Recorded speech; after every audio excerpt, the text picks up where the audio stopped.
Now a family in Shelley is working to bring awareness to a railroad issue throughout Idaho. Local News 8's Bree Clark is live just outside Shelley. And Bree, why is the crossing you're at so significant?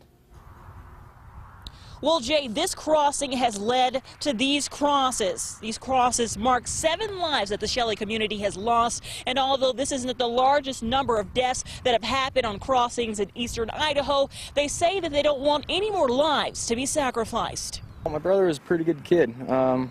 He was always willing to go out of his way to help other people, and he's just kind of one of those guys that always had a big smile on his face. And Hyrum Adamson is one of 7 that have lost their lives since 1953 while crossing these tracks. Lives his brother Hyrum doesn't want people to forget. We're kind of a little hesitant to do it because it'd be an abstraction or a distraction to drivers. But last Christmas, Jonathan was driving across the intersection when a train hit his truck. Since that day, Hyrum has planned to start a petition to make some changes. 7 lives is enough to really probably should act some change on getting some lights or different warning system in, because that's just too much. But this isn't the only intersection in Bingham County that has a few issues. Shelley's mayor said the cities throughout the county have met with the railroad on several occasions. They talked about widening a few crossings and adding more signals, but conversations haven't been fruitful.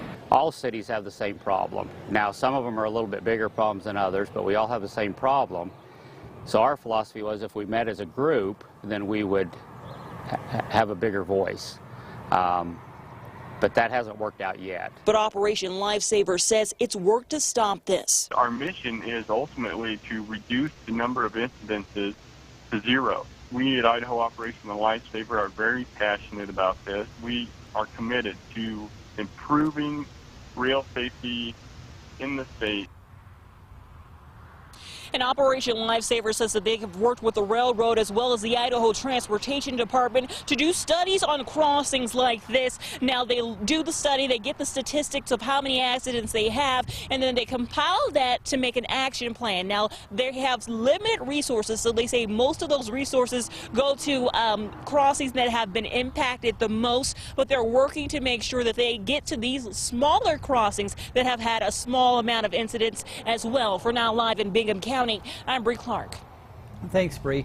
The nonprofit agency also tells us they understand both sides, as it is often for train engineers to stop at every crossing. They say when people see tracks, they should automatically assume a train could be coming.